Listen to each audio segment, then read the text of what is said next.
Welcome everybody to Bridges, a conversational event series about race, equity, and inclusion. My name is Snyder. I am the co-founder of Tokeativity, and I am pleased to be here with Mskindness, our curator and hi everybody for the evening. Good evening, everyone. Thank you, Lisa. I'm really excited to be back for this second Bridges. 2 days past Election Day. Gonna talk about some things that we really need to talk about, and I'm glad that we're doing this. I'm really glad that we're doing this. So, thank you, Tokeativity. I just want to say to everyone, good evening. And thank you for joining us for the second event in phase one of our event series, Bridges. This is, like Lisa said, a conversational event series about fostering collaboration and healing. And in this first phase, our discussions are centered around race, equity, and inclusion. But the topic for today's talk, this evening's talk, is specifically Black history and intergenerational wealth. You know, when Club Kindness and Tokeativity came together to create this series, it was with pure intention. And frankly, Lisa, you know, it was born from pain, right? We accessed that shared pain, though, and then we used it to fuel our commitment to affect real change.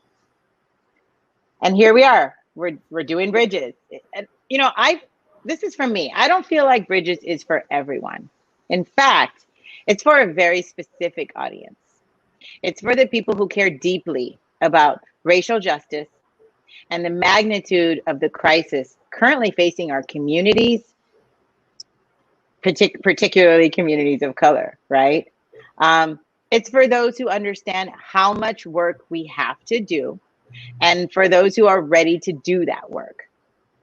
Bridges is for people, especially women and women in cannabis, who want to heal and repair our society. We know, Lisa and Sam and I, Tokeativity and Club Kindness, we know that if something affects one of us, it affects all of us. And that's why we're here. Today, we are going to touch on topics, as is the Bridges way, right? It's becoming the Bridges way, that these topics are going to provoke anxiety. They're going to provoke anger, sadness, and potentially many more things. We encourage you to bravely acknowledge those feelings. If they should arise, use that opportunity to post a question. So in a moment, you'll actually, now you can see the chat box. So Lisa will share the link for the poll. Lisa will share the link for asking anonymous questions. Go there. I'll access it in our Q&A session. Feel free and feel safe to ask any questions you might have, or you can wait for the Q&A and you can join us on the screen.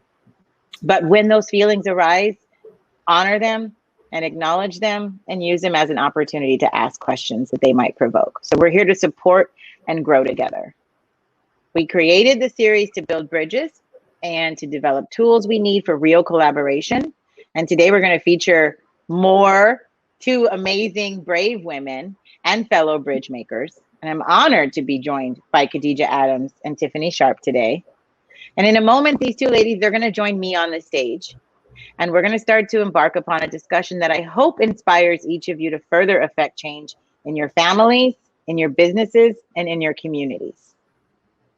There's also a link to the poll in the chat box. That poll gives you an opportunity to tell us more about yourself, where you're joining us from, and what other topics you'd like to see in future discussions. So please take advantage of that. We want to hear from you. And after the first hour, as I mentioned, we're going to move into the Q&A with the ladies. During that time, you're welcome to come on the stage for moderated Q&A. We ask you to just limit your questions to 1 minute, or type in the chat box and I'll make sure your questions get asked. So yeah. Any more housekeeping, Lisa? I wanted to thank our supporters and sponsors, Vanguard Magazine, Kissing Lions, This Is Jane Project, and Black Cannabis, as well as EBK Apothecary. Without your support, we would not be able to do this. So we really appreciate your support in making this happen and for spreading the word. Absolutely.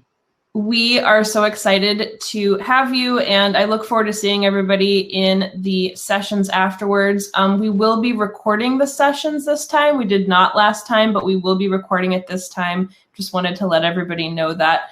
The link to the anonymous questions is in the chat box. We do encourage everybody to fill that out. And you might not have a question now, but during the event, you might feel inspired to fill it out. So please go ahead and do that. Please do, yes. All right, so I'm gonna ask that we do this together. Stay on the screen with me, Lisa, because, you know, before we go into these discussions and before we bring the ladies on, I always wanna make sure that everyone watching and everyone here as a part of this experience is grounded in the same intention. So let's just take a minute, get comfortable where we are. Put your feet flat on the ground. If you're standing, if you're seated, if you're laying down, just relax. Take a deep breath. Inhale on my count. Exhale.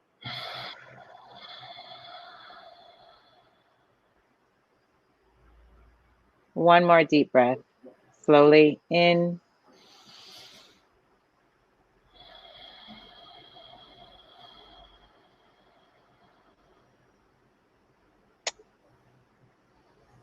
Give thanks for the opportunity and the access and the ability to do this and have these conversations with really powerful women.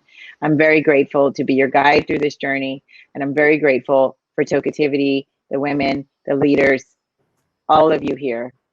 And so without further ado, let's have Khadijah and Tiffani join me on the stage. See you in a bit, Lisa. Hello, welcome.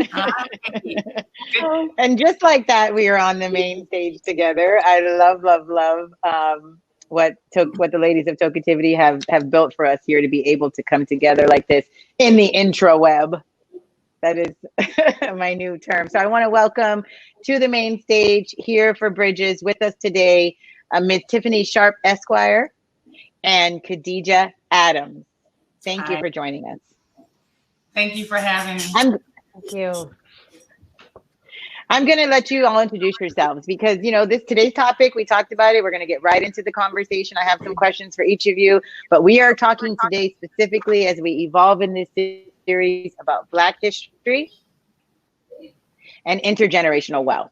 And so I know that you two women are very well versed in both of those with specific strengths, and we're going to get into this. But first, I'm going to ask that you just let everyone know who you are and introduce yourself. So Khadijah, I'll go, the way I see it is clockwise on my screen. So Khadijah, please tell us about yourself.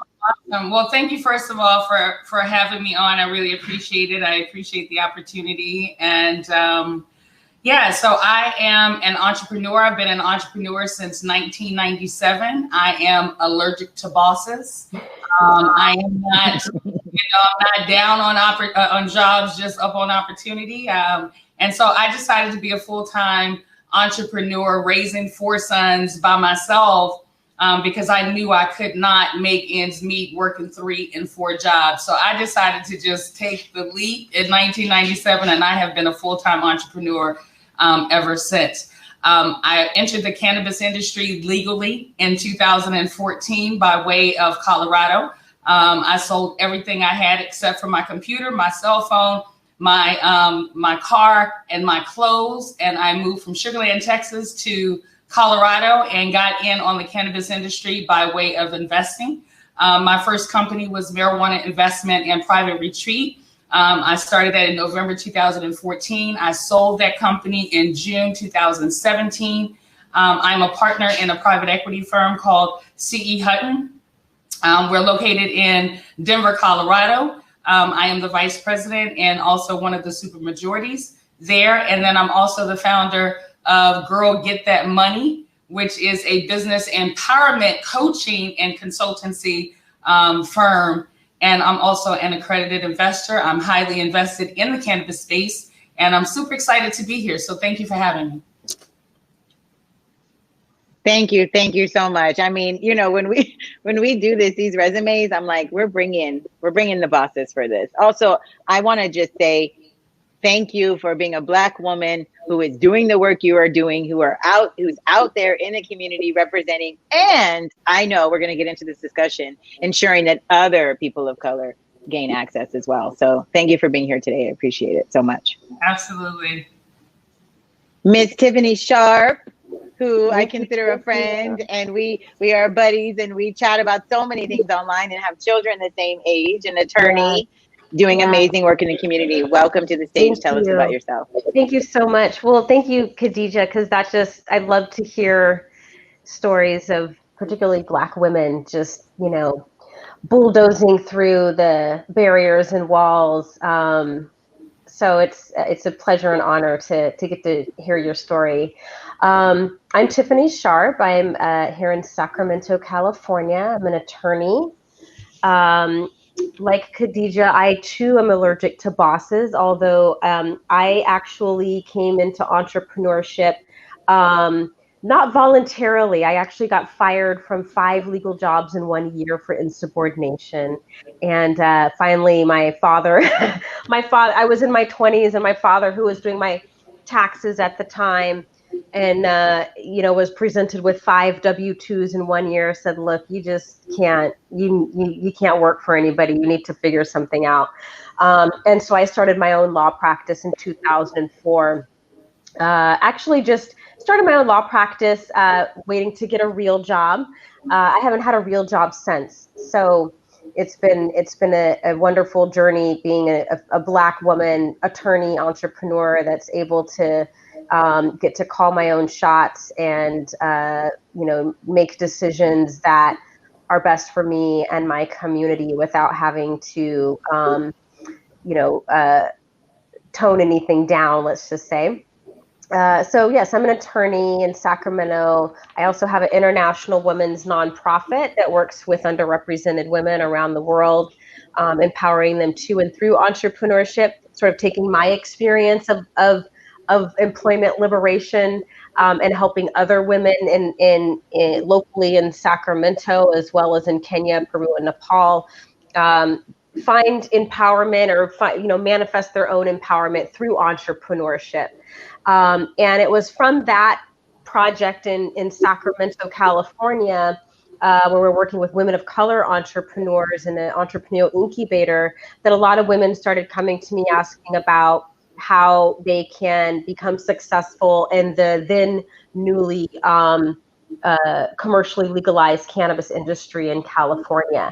And it was from those inquiries and that gap in the community of assistance that I formed a company called Woke Canna, Women of Color in Cannabis, to provide advocacy and consultation, most of the time at a pro bono or very low bono rate, to women of color, mostly Black and brown women in the cannabis community, with the desire to create that, you know, that generational wealth from the cannabis community. And I'm sure we'll talk about, you know, why that's important and the history surrounding cannabis prohibition, and why, as Black in particular communities and brown communities, I think that's our right to be successful in that industry, and why I think women in particular are great stewards of this. So I'm happy to be here today. I have a 10-year-old as well, so you may see them floating in and out. You know, we're all at home now, which, you know, is the benefit, again, of being an entrepreneur. I can be a mother and a legal advocate all at the same time. So I, you know, if you see my child coming in and out, I welcome them to come in and out, because that's called real life. Yeah, we welcome it too. We welcome it. Thank you. So thank you for having this event. This is going to be, I really look forward to sharing. I'm looking forward to it. You know, you touched on so many things. Like, as you were talking, I just was thinking, oh, there's my question number 2. There's my question number 3. So let's just get right into it. There's so many parallels that we are going to touch on, I think, in this conversation. I'm talking with 2 successful Black women, to women who are talking to me about overcoming challenges, talking about coming out of, you know, being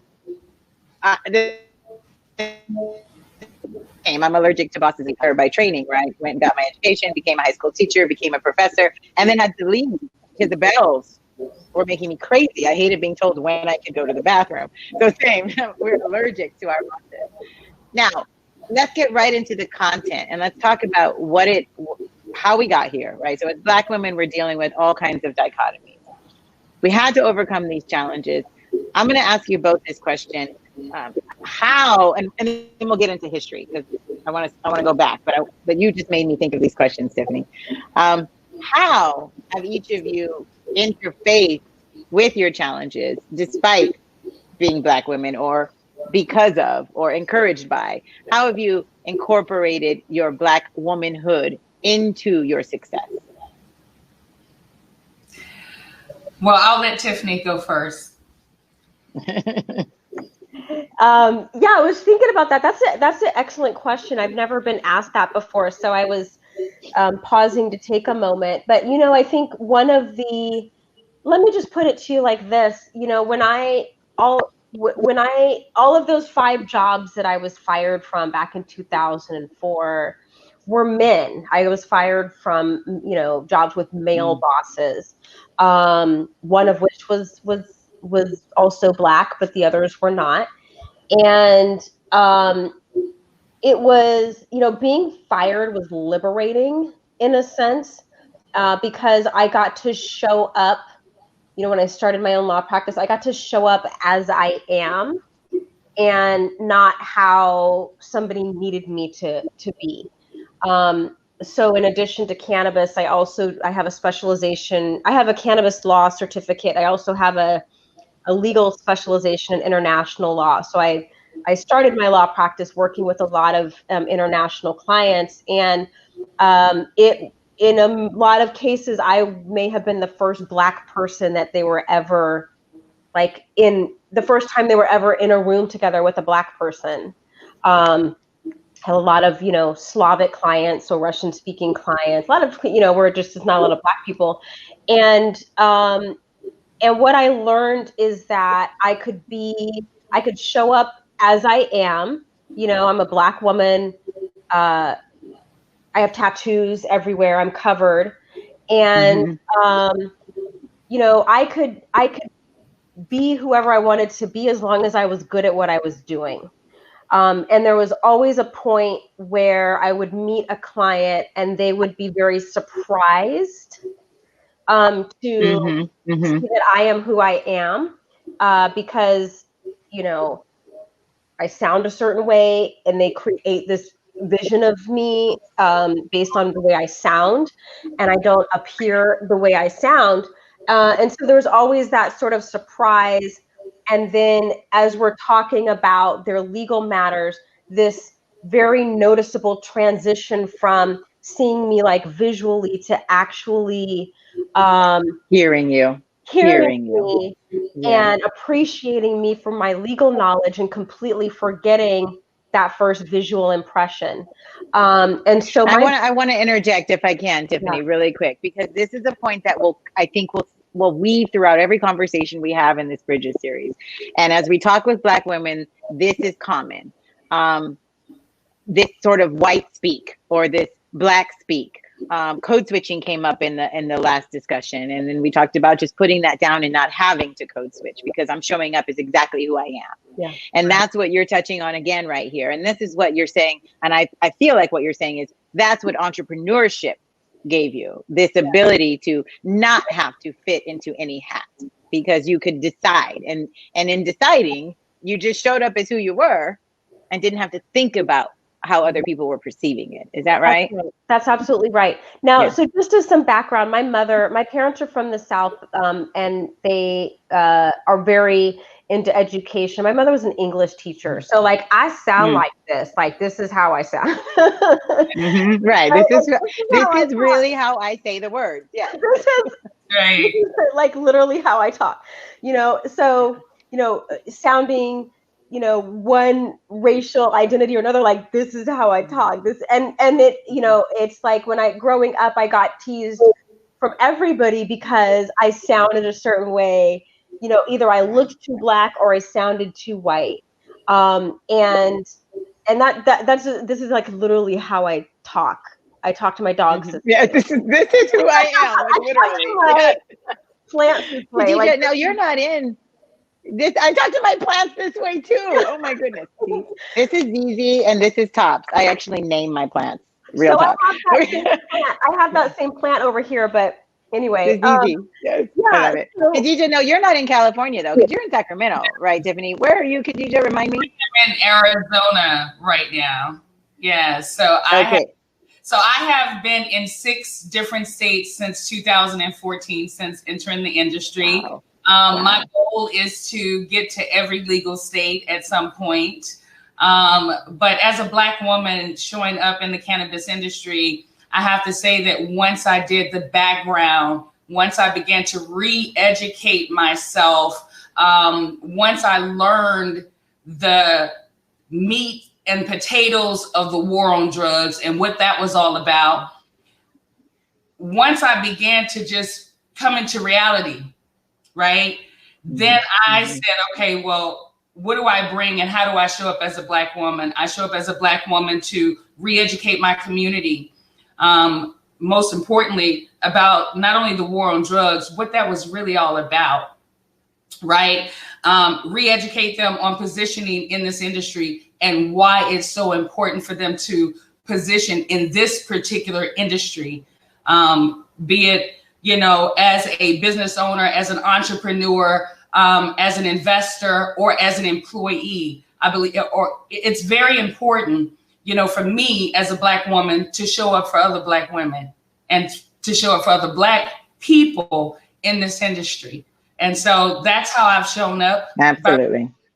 By reaching out and by looking for more people of color. I believe that, we suffered the most because of this industry prior, during prohibition and things of that nature. So why wouldn't we benefit the most? And so I think it's a timely discussion. Well, why shouldn't we? Well, we can talk about why we wouldn't, right? But why shouldn't we? Yeah. Right. Why shouldn't we? You understand? At the end of the day, we built the industry. We built the industry. We're still building the industry. And so, yes, it's very important instead of us shying away. And the reason I say re-educate is because we've already been educated with lies. Okay. And so now it's time to re-educate our community about how and why it became illegal in the first place. What happened in that span? It's more than just, they criminalized marijuana. No, what they did was they put our men in jail, in prison. They took them out of the household. Not only did they put them in prison, right? Not only did they put them in prison, but when they got out of prison, they couldn't even vote. Not only that, when they got out of prison, not only that, but when they got out of prison, okay, they had to come home to their wives who were stay-at-home moms at one point. Now they're working, making more money than them because they can't even get a job. It's just a vicious. Which changes the dynamic of the relationship and disproportionately. It imbalances how men and women work together, particularly Black men and women. Okay, Khadijah, you're taking us there. So here we go. Let's go back in history. I want to touch on some really important points. I think it's important that as we host this series, we also make sure people have just data, because I know as an educator, and I know both of you are also educators in your fields, that many people just don't know what we're talking about. Yeah. They just don't know. So this is so important to me. Field is so important because this history goes back 100 years, right? The history of marijuana prohibition, and even the history surrounding why we call it marijuana versus cannabis, why it's called and the term using cannabis now, how it's the sort of whitewashing of that. This goes back 100 years, right? This goes back to the 1920s and 30s. After alcohol prohibition. Let me ask you to address the whole cannabis thing, that statement you made, whitewashing. Yeah. Because this comes up, this idea that it's whitewashing to call it cannabis. Yes. but cannabis is the scientific name of it. And so Right. now we're saying that calling things by their correct name is whitewashing it. Yeah. Are we And let giving me it more explain- power than we should be? Yeah, let me explain that, why that is. So back in the 1920s, when the efforts, well, let me go back a little bit further, after the, about 1910, when individuals from Mexico and the Caribbean islands started immigrating into the United States. And tell me if this sounds familiar today. A lot of the white folks became resentful of the immigration of Black and brown populations. And with that immigration, people were bringing their ancestral remedies, which include marijuana. And so the bureaucrats specifically wanted to first, find ways to associate marijuana with this other, with certain communities, with right? certain communities, right. And so they specifically use the Spanish name marijuana to invoke that fear of Black and brown populations bringing this plant over. And at first it wasn't even criminalized, it was taxed. And so in order to bring marijuana into the United States, you had to declare it, and it was taxed. And if you didn't declare it, that was where the criminal penalties were imposed. Okay, so that's where.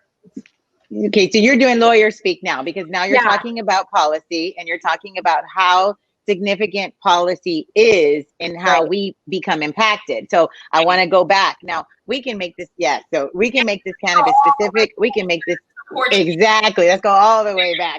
Thank you. Portuguese, because that's really where it came from, and the Mexicans came through that lineage. But I have to say, but I want to talk specifically about U.S. Black history policy. So I want to talk about how we post-slavery were released and then prohibited from doing things like voting and gaining wealth.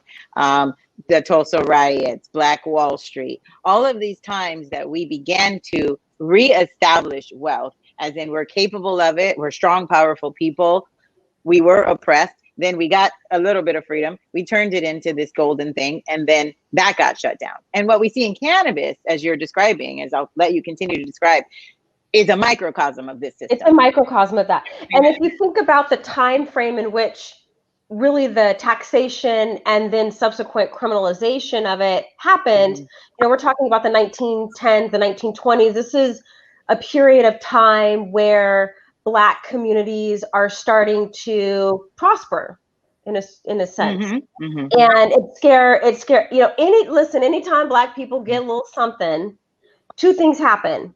White folks want it. People copy it. Yes. And they don't want us to have it because they're afraid. Right? Terribly afraid. And so this is exactly what happened. And it's not even that Black and brown people were doing consuming a lot of marijuana. But this is, the demonization of its use and consumption, after. It was intentional as in everything in this systemic. And Slang did a number. He knew exactly what he was doing when he did what he did. That's right. There's documentation. Talk about that, Khadijah. Yeah, absolutely. Talk about that. Yeah. And Harry Anslinger, and we can go back to DuPont. We can talk about DuPont, and we can talk about Mellon. We can talk about Hearst. Hearst owned the majority of the media, the majority of the papers. So when Reefer Madness was able to get out there, it was out there for a reason. They had invested. And at the time, Mellon was the richest man at the time.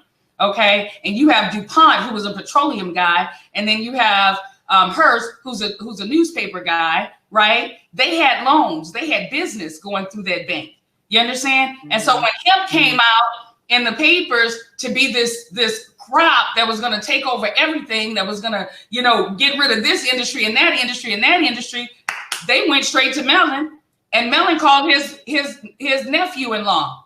Okay, Harry. So I want everyone to be taking notes on this. I want everyone to be writing down Anslinger, write down Melon, think about Hearst. You need to do some of this research because we are going to give you these nuggets, okay? But we are not going to do all of the work for you.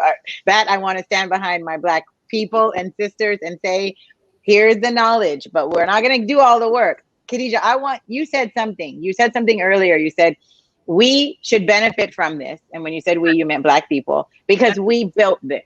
Can you speak specifically to how we have, in fact, built an industry and then how it mirrors, yes, and then now what we deserve? Why you make that statement? Absolutely. So to Tiffany's point, in the 1910, 1920s, we were flourishing. Let me tell you something. A lot of us had property. We were growing. What do you think we were growing and paying our taxes with? Hemp. Okay. Yeah. What happened when they criminalized it? A lot of us lost our land. Because we didn't have a way of making anything else to pay those taxes. See, we were using hemp to pay taxes. You understand? I'm not saying all of us, but a lot of us were at that time. But not only that, Harry Anslinger, what he did was he came in, he was the first drug czar for the United States of America. Okay? And he attached crimes. Any kind of crime, he attached Negroes, okay, or Asian men or Mexican men to that crime, and then attach marijuana to it as well. Mm-hmm. Mm-hmm. Okay. And when they did all of that and came up with Reefer Madness, he got with Hearst. Of course he got with Hearst. Hearst owned the majority of newspapers. He owned the media. Okay. And so they put that nonsense out, and that's what Anslinger took when he went to Congress. He actually had that. That's what he had. He had all of the papers. And so it's a parallel with what's happening today. We're getting all this media fed to us. And it took them 90 seconds. 90 seconds. Do you understand that? 90 seconds to criminalize cannabis. And if you read the brief on it, it's incredible. What is this marijuana? I don't know what it is, but it will say it makes our white women sleep with niggers and jazz players and musicians. Yes. Yeah, so this is okay. So there's that language. This is real language, y'all. I want you to understand, like, this is what was in the papers. This is what was in the headlines. This is the language that was being used. It wasn't that long ago, okay? As 100 years, my grandmother was 102. She just passed. So it wasn't that long ago. It's still in our communities, our families. It's the passed down stories. It is history, and it is real. You were getting into the language in the 90 seconds, and I saw Tiffani want to talk about, like, this policy piece again, how we. Yeah, I just wanted to jump in and voting matters. Yes. Yeah, and I just wanted to jump in and say to your point, Khadijah, when Reefer Madness and this whole sort of campaign was going on about what the consumption of marijuana was doing, the fact of the matter is, and this is around the time that prohibition ended, there and alcohol rates, consumption of alcohol was actually very high. And what the data shows is that the perpetrators of most criminal activity were poor white men. Let's just put it that way, right? And alcohol was which matches current day statistics, right? Yet instead of focusing on that, where the real, sort of crimes were being committed, this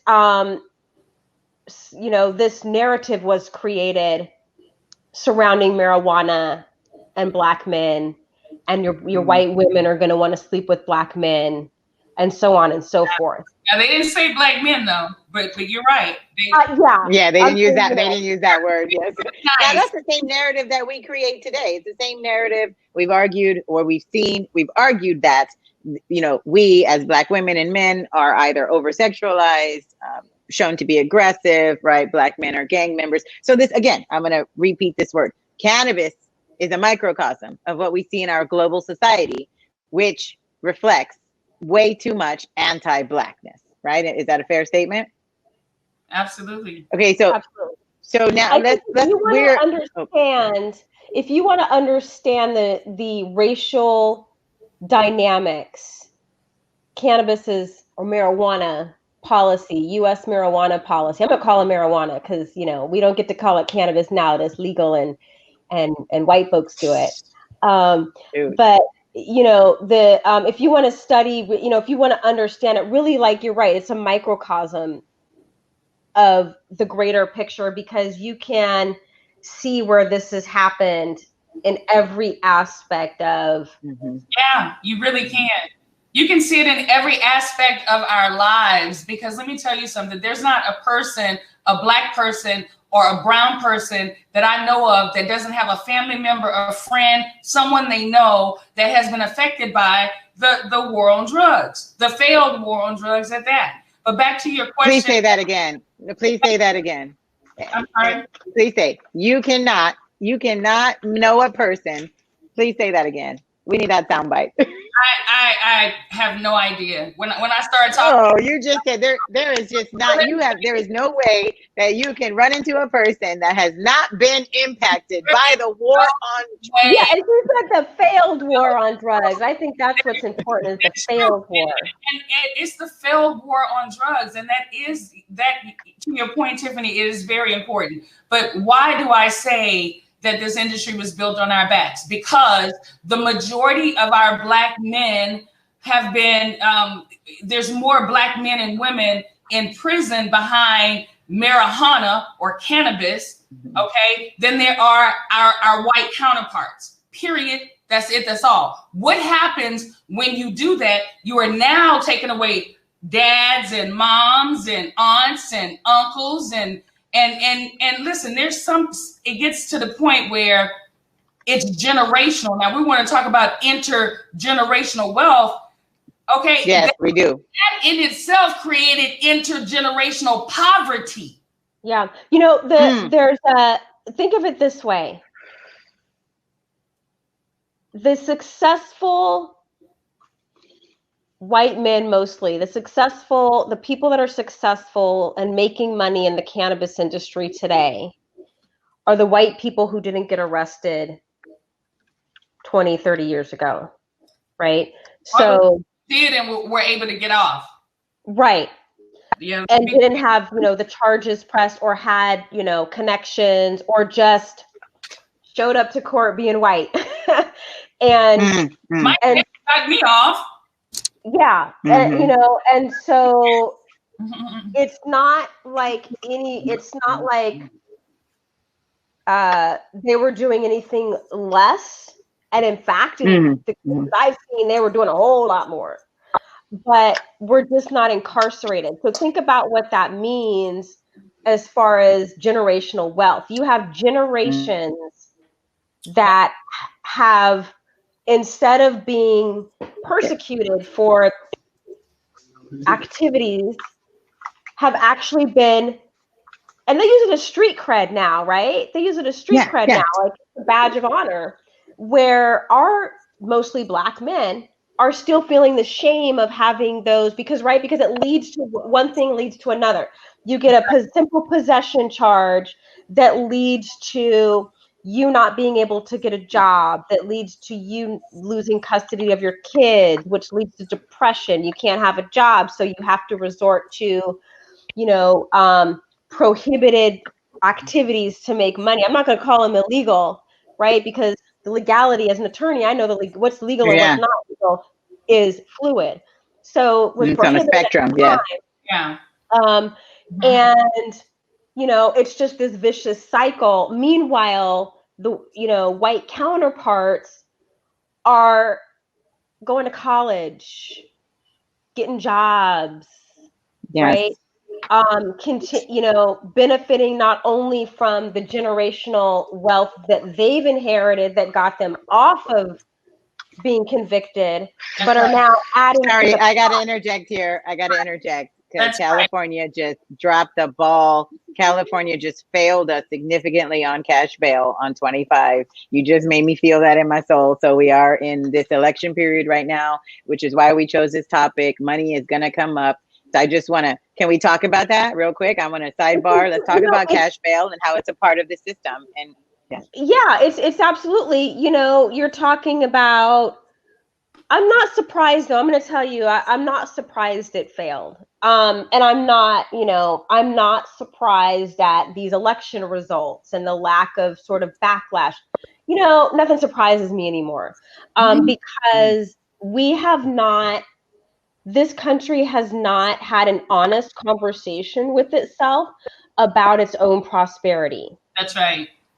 Okay. That's right. And, as white Americans like to think that this country was built on hard work and entrepreneurship and so on and so forth. And they're not wrong, but the hard work didn't come from white Americans. The hard work came from Black, brown, and Asians. People. That's right. On stolen land. So, so I'm not surprised because, there's very few people white folks who will acknowledge this history of this country. And so when you're talking about correction, I want to interject really quick again, because I'm sorry, moderators get to interject. Thank you for letting me do that, because I hear so many points and I'm also watching the chat and I'm seeing the questions come in. So I want to make sure these women are engaged. You said most people. We've seen currently right now as we're watching this popular vote and this sort of view around what we want to see happen in the country. I just want to say that because we're here trying to build bridges. Is it most people don't want to acknowledge it? Or is it the loud people don't want to acknowledge it? Or is it the 1% that own the media that don't want to acknowledge it? I'm going to be honest with you. I'm going to tell you what I think. And that's what I want. Yes. I'll be 46 next month, so I don't have time to bullshit anybody about what I think. I think it's most people. Okay. I really do. I think it's most. I think it's most white folks. Okay. I don't like. I think that there is a greater willingness to maybe want to broach the subject, and I can't see the chat, so I don't know what's coming through. But I'm just, saying, I'm telling you what. I think. That's my job, not yours. That's why I want to make sure that we talk about all this. This is what this is about. The conversation, candid, real, true. Yes. I don't think people look. I think, and we see this in the results today. I don't think people are ready to give up their white supremacy. I think they're ready to start talking about what it means to be in that space of white supremacy. But I don't think people are willing to give it up at this point. And we see that in the see right? I agree with that 100%. That's why 25 didn't pass. I mean, that's what we see in California. Yeah. That's why I'm not surprised at all. And because people talk about wanting equality, but they don't want the equity that's needed to get to equality. That's right. And we're about to. And equality and equity, yes. Two different things. Yes, and equality and equity are not the same thing. So I want to just chime in here and say, just to be clear, people are watching this from around the world, and they will see this from internationally. So what we're talking about, Prop 25, I want to make sure we give that data. Here in California, we had a proposition on the ballot that would essentially end cash bail, and then Tiffani, you can correct me, but give judges the opportunity to then make bail contingent upon the severity of the crime. Because currently we have people who might have had 6 speeding tickets and then it turned into a warrant. Then they get a bail that they can't afford. So they can sit in jail and they go to jail and they can sit there for months to even a year until they have this trial. And then in the end, the tickets get waived for community service and they get out. But at that point, they've lost their family, blah, blah, blah, blah. We can also have a rapist go to jail, get bail, and have a rich family and get him out on bail. And so because of the disproportionality of economics and wealth in our country, we also know who that disproportionately affects. And so what Tiffani is talking about right now is how in California, criminalization is for poor. We claim in California to be so liberal and so profound, but when a ballot got put on the books, what we still saw was that white supremacy prevailed. Am I clear in that? Why that is, right? That's exactly why so much. That's why it's not a surprise of what's going on right now. I mean, look at the climate that we're in right now. This is nothing new, right? I think we all expected to have this type of outcome, this type of situation, but really speaking about the cannabis space, it has created intergenerational poverty for Black people. It has affected us economically on several levels, not just with the fact of getting, the men and women going to prison and becoming felons and not being able to get a job, right? Or not being able to even come into the cannabis industry until they get an expungement. In some states, you can't even get an expungement, And so we have to look at how do we fix that, right? Is it about education? Because Black people are the most educated people in the world. Okay, let's just be clear. Okay, we have degrees, we have this, doctors. I mean, look at you, both of you, right? You understand? And Black women in the United States actually are the most educated. Absolutely. And yet, the average amount that is inherited by a Black person is less than $40,000 of inheritance. So let's talk about that. How do we build intergenerational wealth? How do we do that now? I also want to talk about it in this conversation of building intergenerational wealth, because we're talking about generations past and future, particularly when we're talking about the legal, cannabis industry, the shame that has been placed upon our Black community for the consumption of it, right? And not being able to benefit medicinally from it because of the shame. And I'll give you for example, and why I think this is important to have this discussion.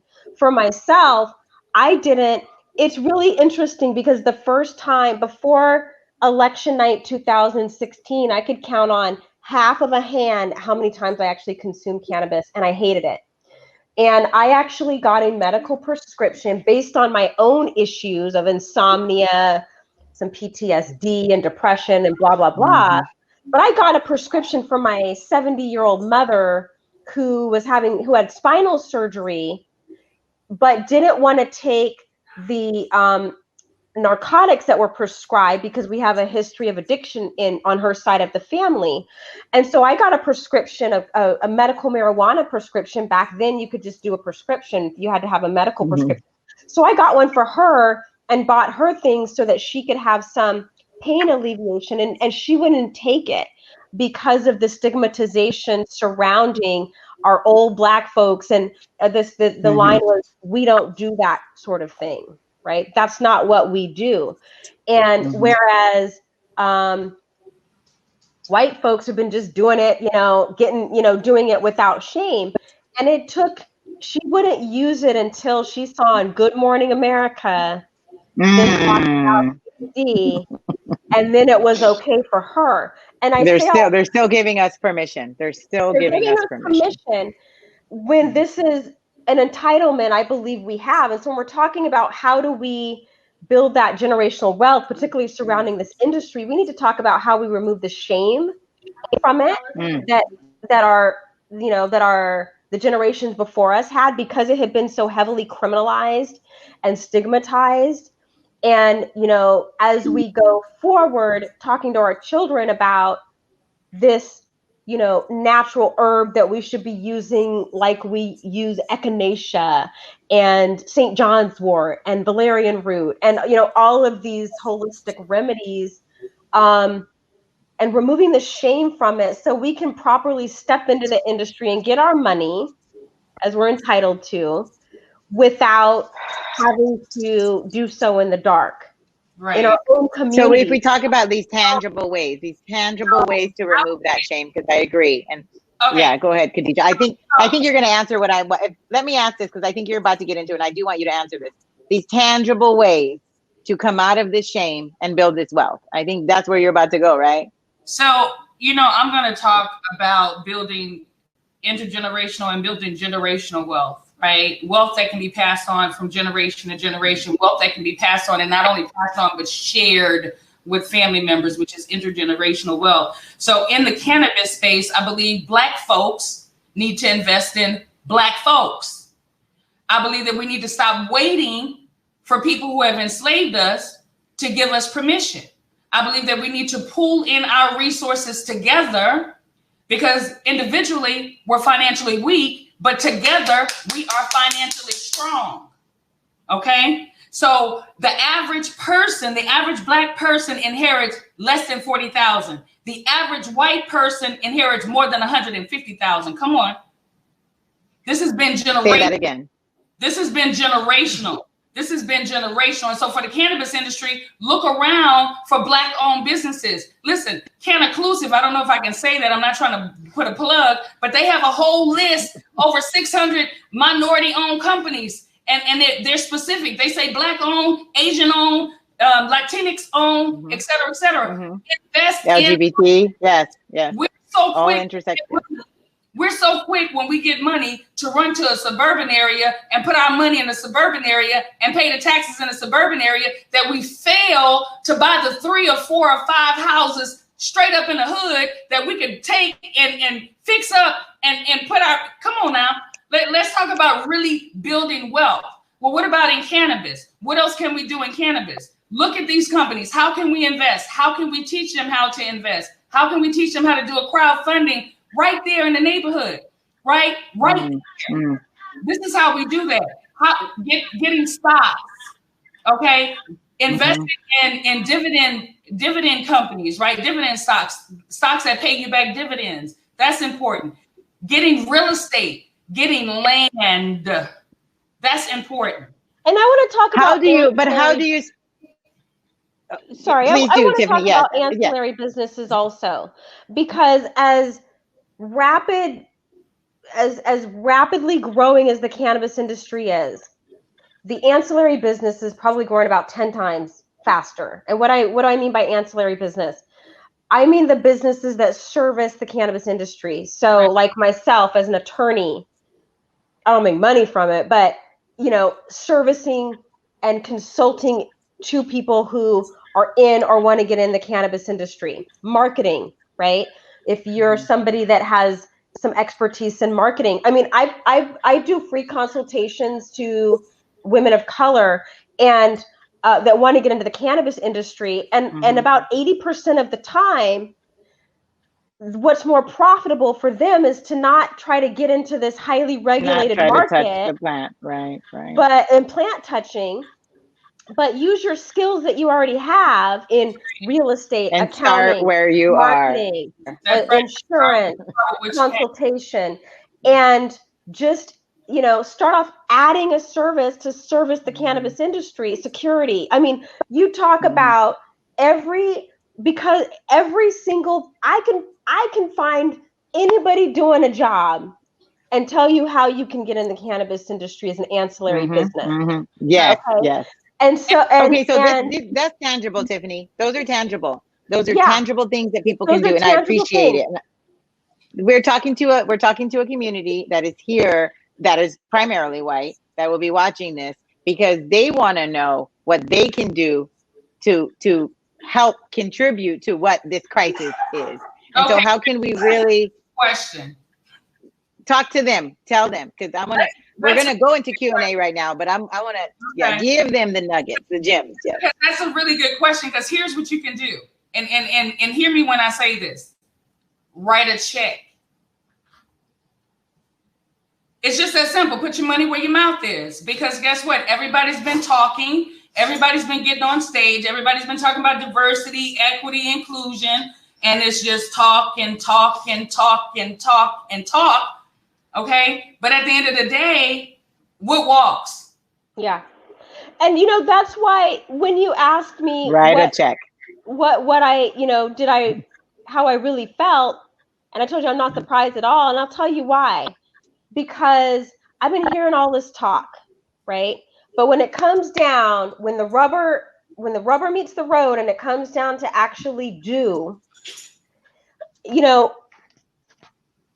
I know this is a mostly like white folks audience, but let me tell you from my perspective as a Black woman. They came for this. They're here for this. White folks love to talk. They love to hear themselves talk, right?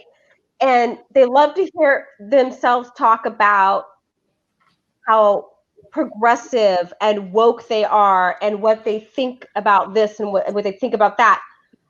But when it comes down to actually purchasing with purpose or investing with purpose in those very communities that they claim to be advocates for, it doesn't happen, right? So that's why I'm sort of skeptical.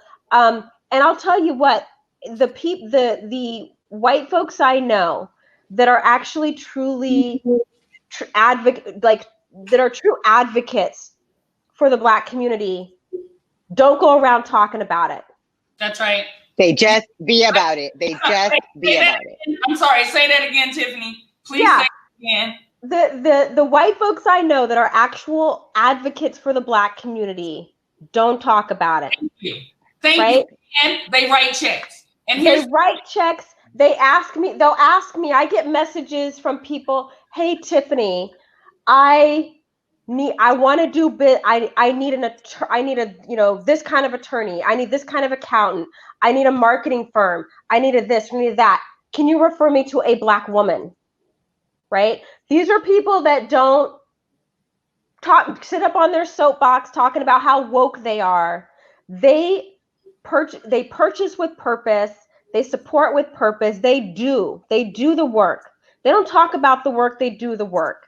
100% of the time. I'm not kidding you. 100%. I'm gonna say 99.9% of the time, because I'm sure there's within their human abilities. But that is very real talk. That is why we are here today too.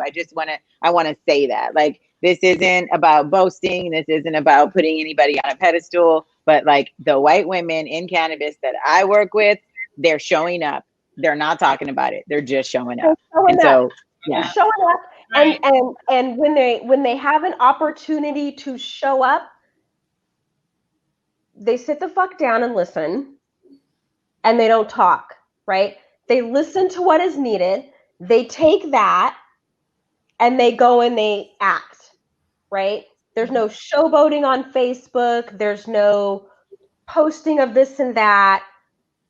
There's no, hey, this is what I did. Calling around saying, we really need your opinion on how you feel and how we should talk to you. Are you kidding me? Mm-hmm. Yeah. Listen, here's the truth, really, at the end of the day, y'all. We have to create generational wealth in this industry right now. Do y'all realize what just happened? And all the states that just legalized. And 5 states, the opportunity is now. Really, we're still in the basement, y'all. We haven't even hit the ground floor. Think about that. The ground floor happens when federal legalization happens. And then at that time, we're not running at this time. We're running over people at this time. You understand? And so it's really important to get positioned in this industry. And not everybody needs to own a cultivation or a dispensary. You understand? Why not just buy the damn... There's that ancillary piece, yes. You understand? So I think that we need to pull in our resources. We need to identify Black-owned businesses. We need to put our money in these Black-owned businesses. We need to hold our Black-owned businesses accountable, because guess what? We want to see our money back when we put it in there too. Okay, don't get it twisted. I'm an investor. Okay, I love my Black people, but if I invest in you, I want my money. Okay, is really that clear? But at the same time, we still need to figure out what do we need? What do you need, Miss? What do we need? Yes.